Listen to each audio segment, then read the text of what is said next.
really bad. Now it's you're not hungry, Lion. Oh, you're not hungry, are you? No, I traded some of my lunch with Sam, but her cookie tasted funny. You mean her peanut butter cookies? They were peanut butter? I'm allergic to peanut butter. Nurse Nicole! Okay, that was it. So before once Laura runs over there, everyone else kind of get up and look. And you're like, whoa, what's going on? Even though we're not supposed to be friends, someone might not be okay. We're going to do it one more time, and you follow me so Miss Rachel can watch. If I do it wrong, don't watch me. Okay. Oh, yes, yes. Well, let's focus on this one, all right? Izzy, I'm glad that you still know that one, though. All right, you got it. Oh, shoot. That was really right. So straight arms and your hands are like flexed out, so they're flat. They're not like just here. That's ugly. So they're... Yeah, exactly. And then up and down. Everybody! 1, 2, 3. And big one. 1, 2, 3. And 3. 1, up. Yeah, here comes the right. Yes! Let's turn it again. Let's go. Now it's your turn.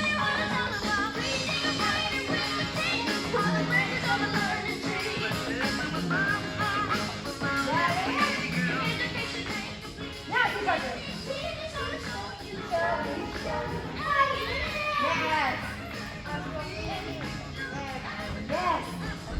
again. We can do it. Hi, my name is Savanna Hicks. I'm a senior theater arts major here at LaGrange College. So I have been working on a children's theater production. I have adapted Romeo and Juliet to make it a children's musical comedy. So I've been working with the 5th grade class at LaGrange Academy. I go and see them for 30 minutes on Tuesdays and an hour on Wednesdays each week. And we have slowly but steadily been putting together this play. William Shakespeare's Romeo and Juliet is a five-act play where each act has anywhere to 3 to 6 scenes. So I really had to condense this one because it's only about 40 minutes long.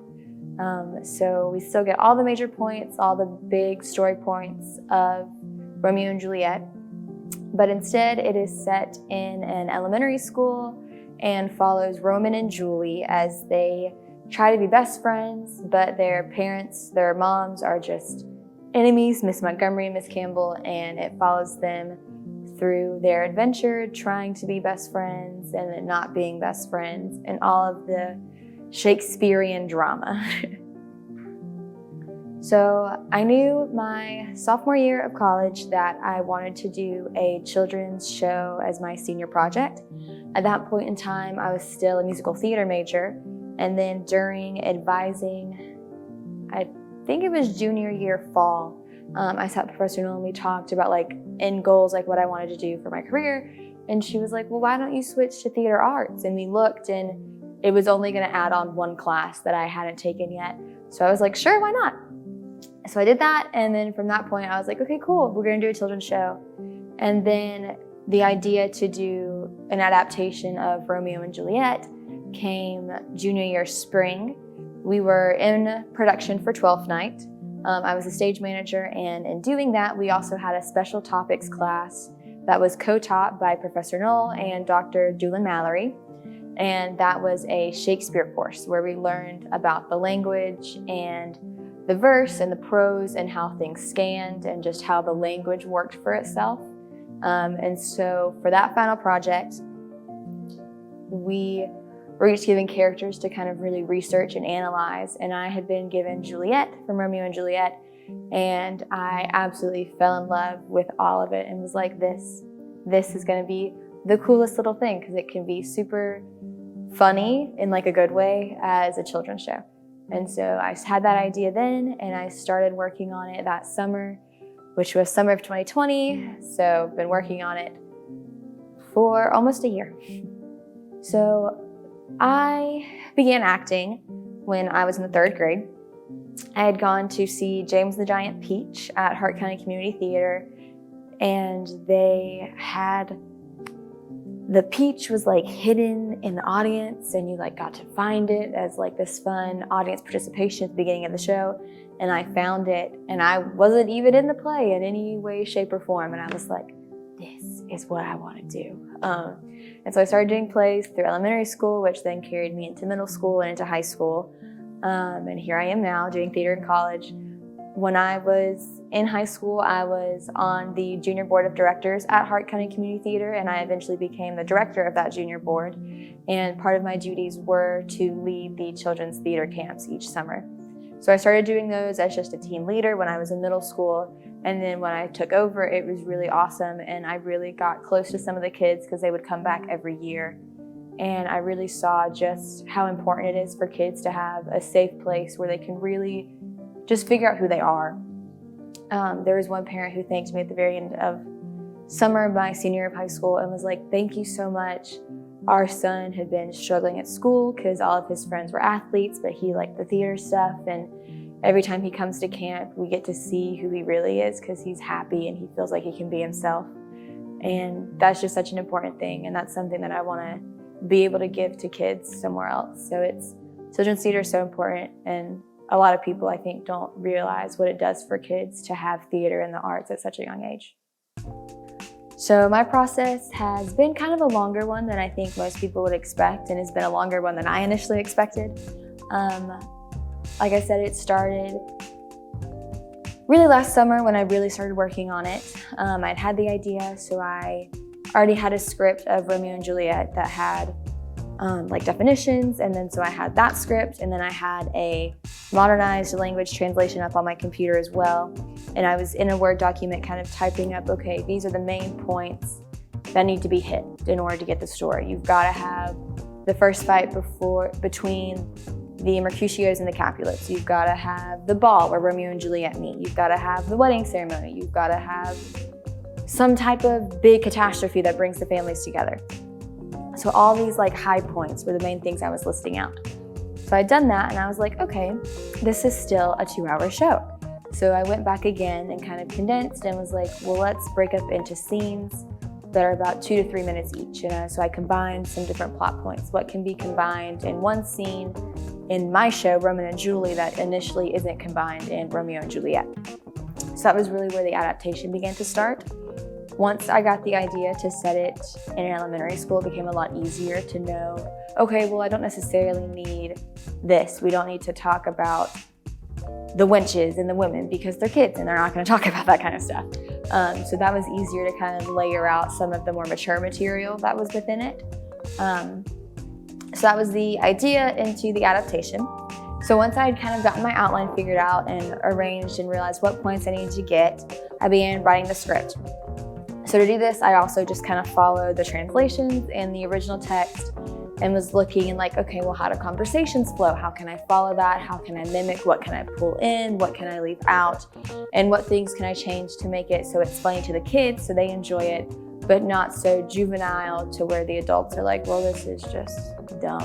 So that was kind of fun, it was easy. It's kind of not cheesy, but it's fun for kids. And so the adults are gonna think it's fun and it's cute because you can tell the kids are having a good time.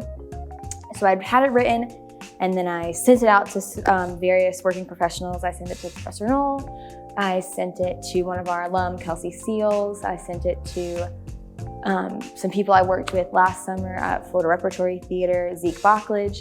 And they all gave me some really good feedback on, okay, well, this works. This doesn't really make sense. Here are some grammatical errors you missed. Things like that really helped me realize, okay, yes, I've been looking at this for so long. Now I'm able to see some things that weren't working properly. So I'd done that, and then I had sent it to another friend I had made at Florida Repertory Theater, Sarah Drummer, and was like, hey, here's this second draft. What does it look? How does it look? Does it make sense? Are there any plot holes? And she was like, yeah, it's good. Here's some more grammar issues, because apparently I have many grammar issues. And she was like, it looks great. This is awesome. So that was great for me. I sent it back to Professor Knoll. She approved it. And I sent it to the print shop on campus where we got 16 little scripts made for all of our actors. So once that happened, I then went into the schools, or school, singular, went into LaGrange Academy and met the kids for the first time. It was super fun. I was a little intimidated. It had been a while since I had worked with this many kids all at once, and it had been even longer since I had worked with kids this age. Normally I worked with younger kids like 5 to 8, and these are 10 and 11-year-olds. So it was like, okay, let me just find where I fit in again. And it was super easy to do. They were all super excited, and we had like a little mini audition day. I was like, okay, what do we like to do? What are we comfortable doing? Does anyone have any special skills? And then we went around and we played like freeze dance, so I could kind of see what their comfortability was dancing, how they moved around, and just that kind of feel. So it's like, okay, how comfortable are you going to be on the stage? Are you not comfortable? Do you shy away? Do you go to the front? That kind of thing. So after auditions, then comes casting. Casting was really interesting because outside of this one day I had with them, I didn't know them at all. So Kelly Finley, who is the drama teacher at LaGrange Academy, she has been mentor, partner, teacher I'm shadowing. Not real sure what her official title would be, but she's been an amazing help to me.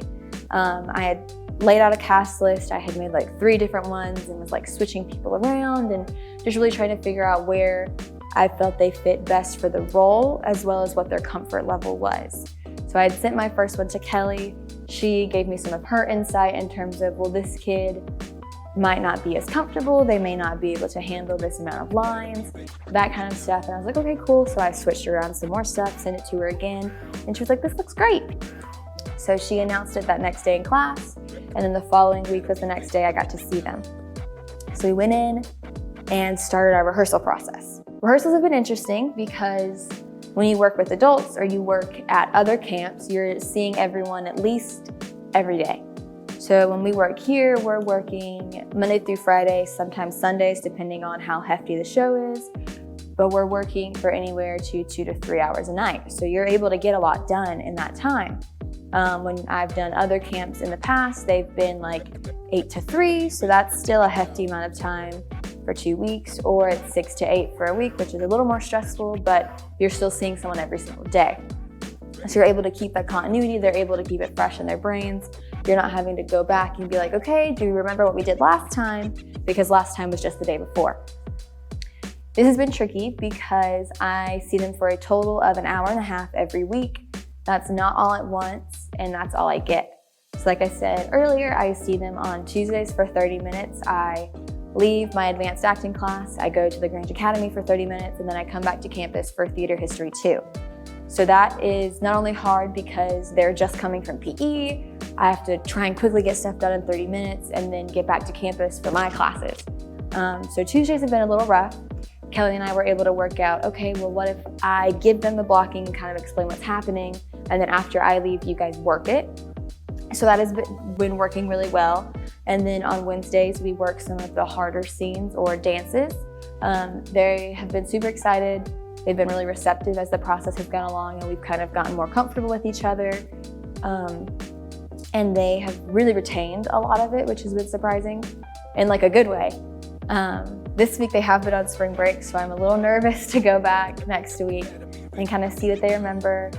You can always hope that they have been practicing every day and they've been going over their lines every day, but they probably haven't. So it'll be interesting. I'm just trying to remember, hey, like, it'll be okay. Yes, there's 2 weeks left, but like you start to have more rehearsals now, so it'll work out. That's been our rehearsal process.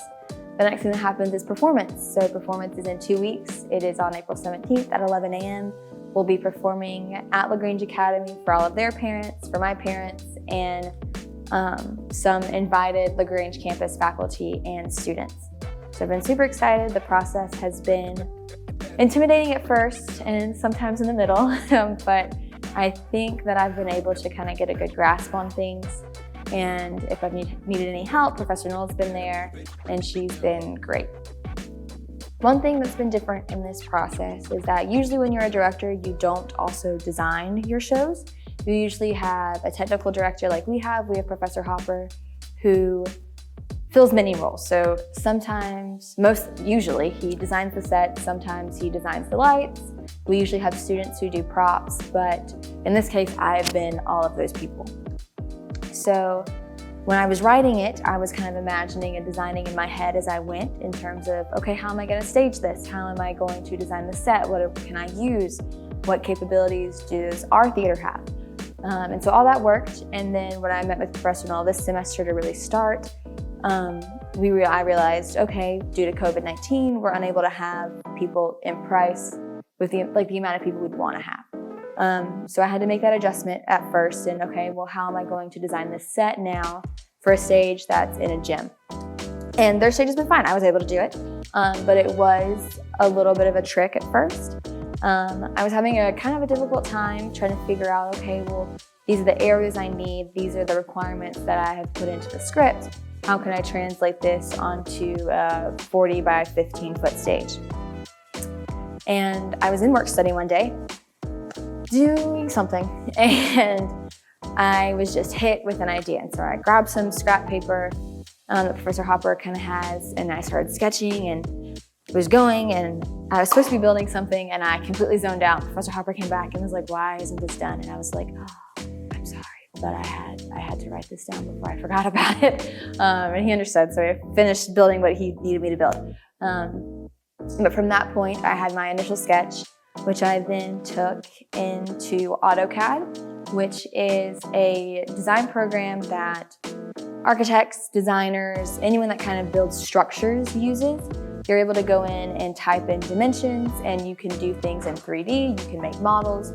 I used it to make my ground plans and my front elevations. So a ground plan is what your set looks like if you were to put a camera from right above and you see the stage flat. So for my case, that was really just a bunch of squares. I've got one 8 by 4 foot platform and 3 1.5 by 1.5 square cubes, and then 1 2 by 2 foot cube and 1 2 by 1.5 foot cube as well. So those are the big cubes. The kind of biggest thing that I really wanted was, okay, they're gonna be on a playground most of the time. How do you do a jungle gym?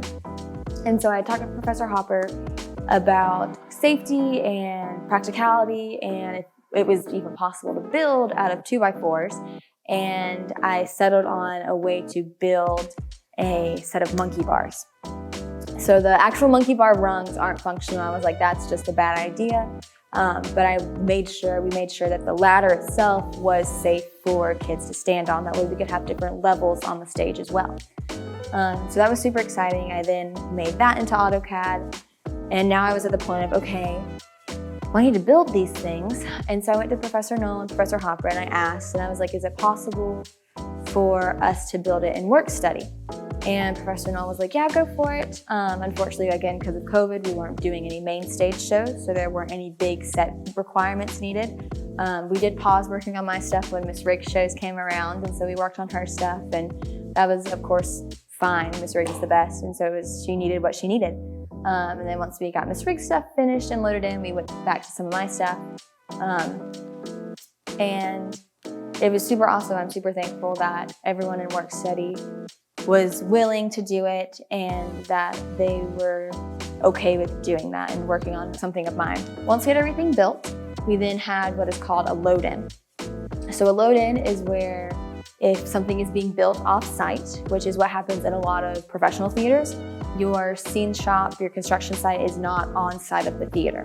So your load-in is you load everything up and you take it into your performance space. So one day in work study, we loaded up all my cubes and the 2 by 4s, and we took it to LaGrange Academy. Kelly met us and let us in, and it took us about 30, maybe 40 minutes to get everything in and set up, just because there wasn't a lot of things to be put in. So that was really cool. That was the first time I've ever done a load-in. That was really kind of a neat experience, even though it wasn't a hefty thing to do, but it was still really neat to do. One of the other bigger parts of my set is a backdrop. So I designed this backdrop that looks like you're in the courtyard of an elementary school that's leading us to the playground. So I had designed that, and when I was drawing it, I was like, yeah, it's okay. I don't necessarily need to do like the correct perspective. We'll just make it work. Which then once I started painting it, immediately regretted. A lot of my design had angles in it, and so in order to get those angles to match and the brickwork to be brickwork and look right, there needed to be a vanishing point. And so me and my lead scenic painter, Rebecca Powers, were in the shop one day with tape measures and yardsticks and string, trying to figure out where this vanishing point was. And Professor Hopper had come downstairs and he said, "You're gonna use a perspective next time, aren't you?" And I was like, "Yeah, I really am." But painting the backdrop has been really neat. We've been able to really learn and actually use different scenic painting techniques. We've been doing like different stippling to do like grass and trees, and then we've done sponging techniques to do brickwork and also do trees, and done some stuff for some clouds. So it's been really cool. Like again, usually as a director, you're not designing all of this stuff, so that was interesting for me to tackle, but it's been super awesome for me to be able to use all these different facets of my education in order to put out this final project of mine. I really feel like I've been able to fully show everything I've learned since being here and everything that I want to be able to do after I graduate. As we all know, COVID-19 has been here for a while, so it was initially always at the forefront of my mind. How can we do this? How can we do that? How can I safely put on this production with 16 kids and no one gets sick, no one get endangered from this project? And so of course, masks were a requirement. I'm always in a mask when I'm on site. Kelly's always in a mask. The kids always have masks. So that was really important, something that I really wanted to make sure we did. I'm requiring masks for anyone who attends as well. And so in order to keep them safe as well as our actors safe, they are also going to be masked. One thing that I was able to purchase with the use of the undergraduate research fund was clear masks for the kids. Professional Miss Riggs purchased them for the department this year. We all got our own individual masks. They are white and kind of hook over your ears with like a little adjustable strap, but they're completely clear. So there's a fabric part that goes around your mouth and like keeps everything in, so you're not getting any air or droplets or anything out, but then the whole front of it is clear, so you can see someone's face. And I think a lot of us in terms of actors didn't realize how important it is to be able to see someone's face when you're acting until we couldn't. And then you're like, okay, well, how can I connect to you now that I can only see this much of your face? I have not yet started to use these with the kids. We're gonna start with this next week because they just got here in the mail. So I'm a little interested to see how that goes, but hopefully they'll take to them fairly easily and it'll be kind of exciting because they're able to see each other again. And that's really been one of the main and only troubles dealing with COVID-19. Everyone's been really safe, and so I've been very thankful that we've been able to go through and no one gets sick and be out for 2 weeks. The biggest thing that has helped this project is I applied for LaGrange College's undergrad research grant program and luckily was approved. Dr. Who approved my project, so Professor Noel and I were really excited. So I've been using some of that money to purchase the masks I was talking about, and I've been able to purchase props and some costume pieces for students. I was going to use it to purchase set materials as well, but I went to the local LaGrange Home Depot and they were so gracious that they donated all the materials. So I've been super thankful for that, and I know that they're allowed to do it, but I just like to think that they understand that the arts are important for kids too, and maybe that helps a little bit and like, okay, yeah, we can approve this donation. But I'm super thankful for that, and I'm super thankful that I've received this grant and that it's made this possible. I definitely would have done it without the grant, but it would have been a lot more difficult to do. I'm not sure I would have been able to as fully realize it as I have, because some of the things would have been coming out of my own pocket. It would have been more difficult to get supplies for sure. And it would be difficult to get the masks because they were a little more expensive just because they're kind of custom. And I wouldn't have been able to use our campus print shop because that's for undergrad research stuff. So getting their scripts printed and what will be the programs for the performance printed is all stuff that's been funded by the research grant. And I've just been so thankful to have received it. LaGrange College has given me a lot of skills that I've been able to use, and for sure a lot of knowledge. In terms of classes, I have definitely been able to use so much of what I learned in Directing 1 and Directing 2 with Professor Noel. In Directing 1 last semester, we learned so much about the pre-planning process in terms of how well do you need to know the show, how important is casting, how is staging important, how does it affect the story and the mood of the show if someone is facing the person speaking or if they're facing away from the person speaking.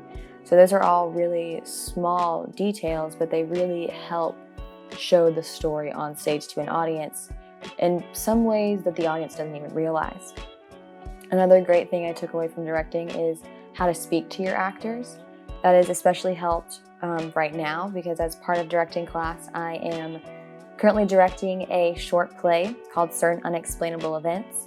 I'm directing 4 of our other theater students, and it has been really great to have our directing class where we can talk to Professor Knoll and talk to each other and kind of just converse about how rehearsals are going and, oh, well, I had this issue, and, oh, well, I had that issue too.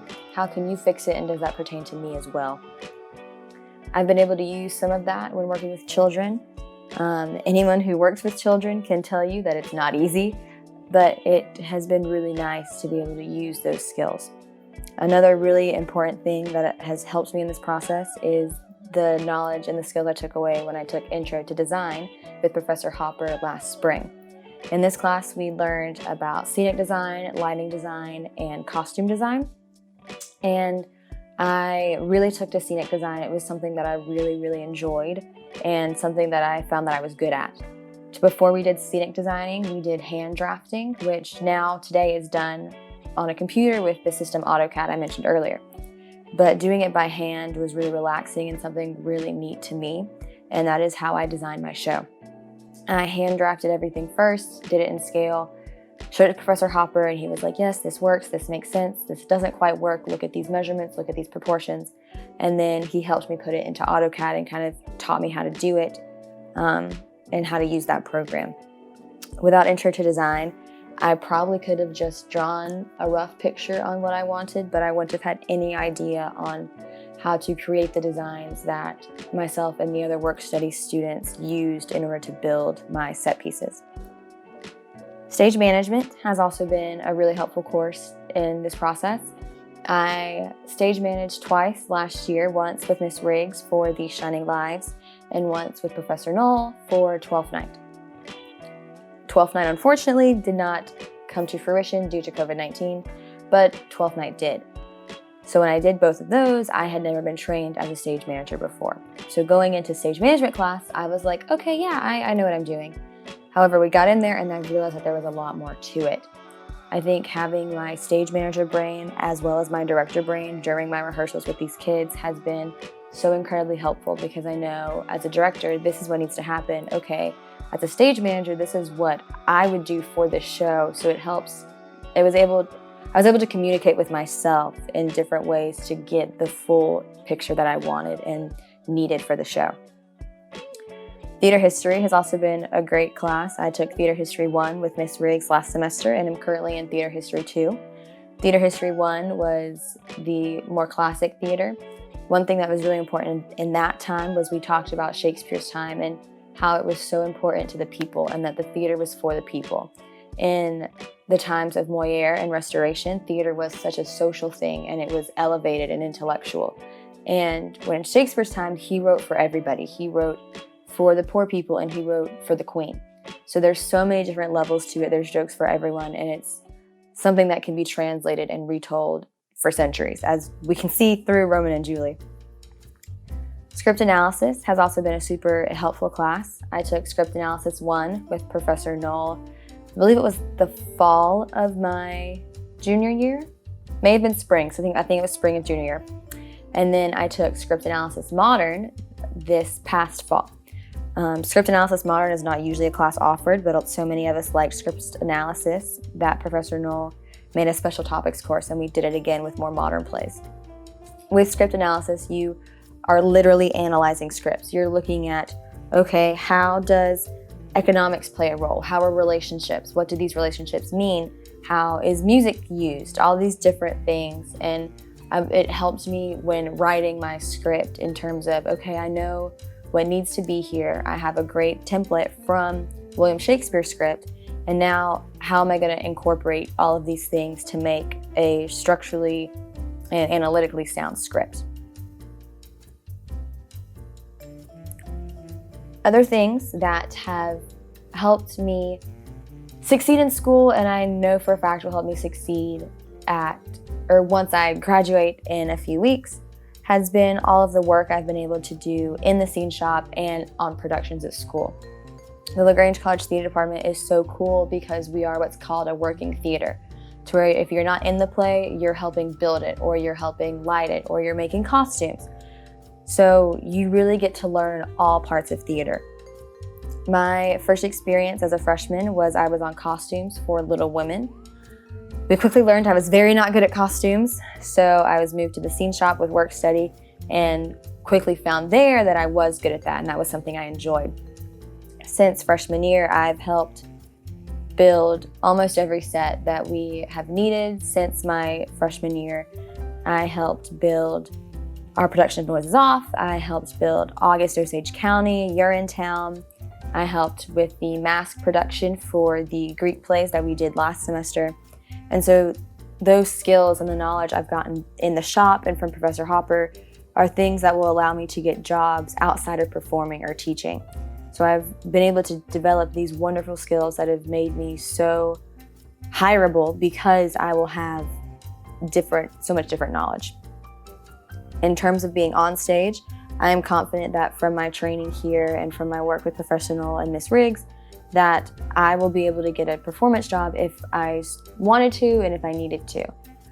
I have taken acting 1 with Miss Riggs, I took acting 2 with Professor Tim, and I'm currently taking advanced acting with Professor Knoll. So I've been able to have a nice range of different professors and different coaching styles.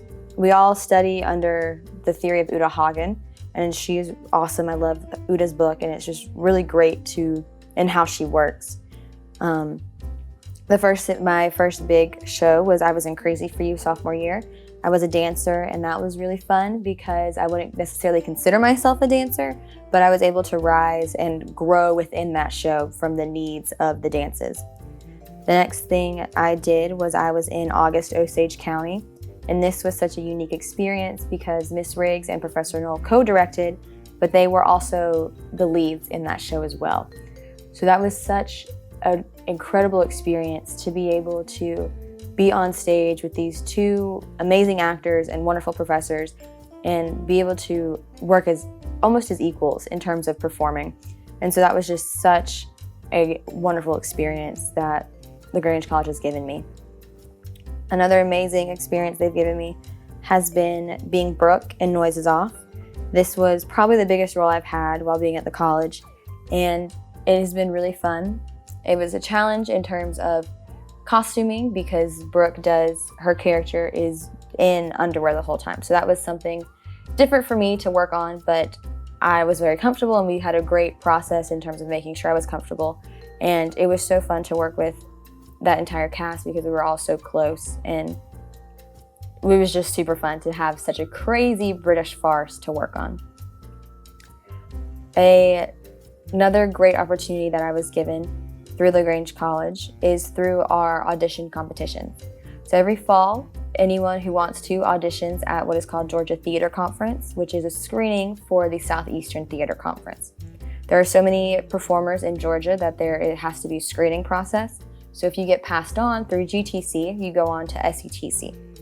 This year was actually my first year being passed on to SETC, which was super exciting. And I was really proud, worked really hard. But in the past, I've gone to GTC and auditioned and gotten feedback and scores. And even though I wasn't passed through, I was able to take their feedback and grow. And I was still able to get jobs, although I wasn't passed on to SETC. And I got a job at Florida Repertory Theater for the summer of 2019. And I was hired back for the summer of 2020. But because of COVID, I unfortunately wasn't able to go. With GTC this year, they had a scenic design competition, which I entered and placed 3rd in. This was super exciting because I placed 3rd out of everyone in Georgia. So it was a collegiate competition. And so it was just really cool to know that, okay, like I stand a chance. This is a really neat thing to do. Overall, I know that throughout my 4 years here, I would have made it through, but it would have been a lot harder without our wonderful professors. Professor Knoll and Professor Hopper and Miss Riggs have been so amazing in the theater building. They've always been there if I had questions, if I needed help, if I needed guidance, anything like that. They've always been there, a text or an email or a phone call away. In the music building, Dr. Jarman has been amazing. She's been my voice teacher for 4 years, and we've really been able to grow together into where we work really well. Anytime we work together, we have great lessons, and I'm growing constantly.